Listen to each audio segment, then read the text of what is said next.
আজকে যেই রেসিপিটা আপনাদের সঙ্গে শেয়ার করছি, এটা আমরা অনেকেই অনেক রকম ভাবে বলি। কেউ বলি গ্রিন চিকেন, কেউ বলি পালং চিকেন, কেউ বলি হরিয়ালি চিকেন।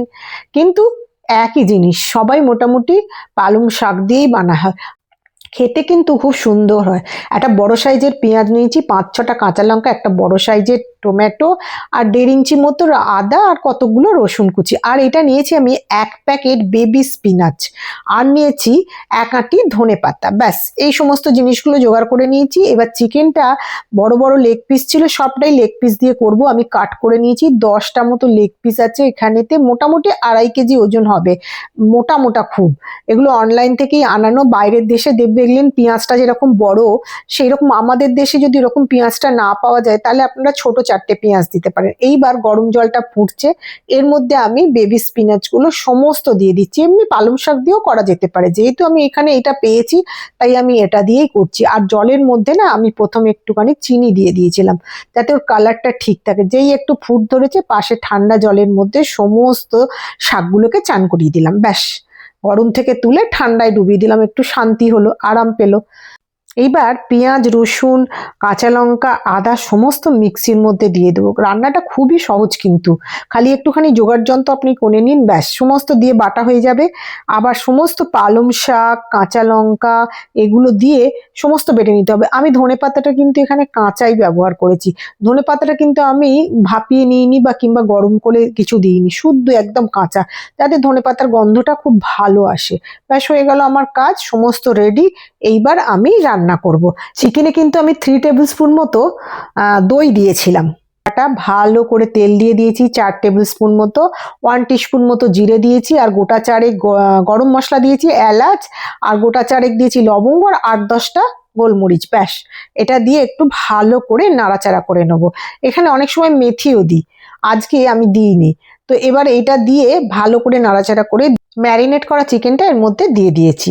এই চিকেনটা আপনারা আধা ঘন্টা আগেও ম্যারিনেট করতে পারেন, কিংবা ১ ঘন্টা আগেও ম্যারিনেট করতে পারেন। যতক্ষণ হাতে টাইম থাকবে ম্যারিনেট করে রেখে দেবেন। এবার পেঁয়াজ বাটা, আদা বাটা, রসুন বাটা সমস্ত এর মধ্যে দিয়ে দেবো। দিয়ে ব্যাস এবার শুদ্ধ গ্যাসের ফ্লেমটা মিডিয়াম করে কষাতে থাকবো। এই কড়াইটা আমি ইন্ডিয়ান একটা গ্রসারি থেকে কিনেছিলাম ইউএসএতে। তো মানে ছোট ছোট, এখানে অন্যরকম কড়াই ইউজ হয়। তো আমি এই কড়াইটার খুন্তিটা ওই গ্রসারি থেকে, ইন্ডিয়ান শপ ছিল ওটা, কিনেছিলাম। তো এর মধ্যে আমি দিয়ে দিলাম টমেটোগুলো।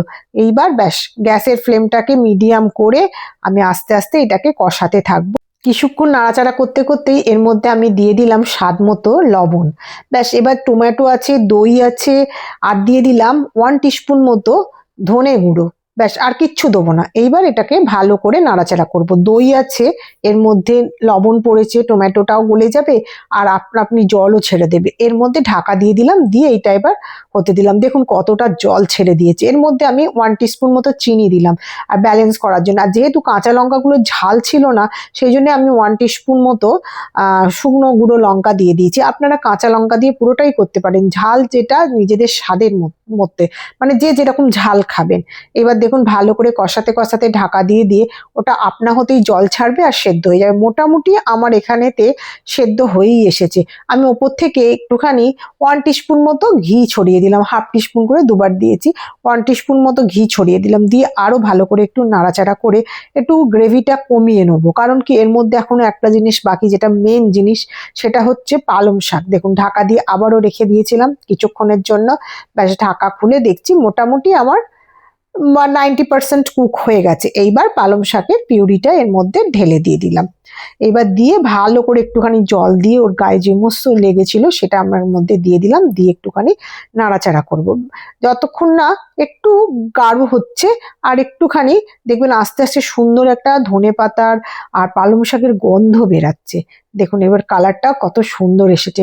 শাক যখনই করবেন তখন একটুখানি জলের মধ্যে চিনি দিয়ে দেবেন, তাহলে চেঞ্জ হবে না। আর দিয়ে দিলাম 1 টিস্পুন মতো কাসুরি মেথি।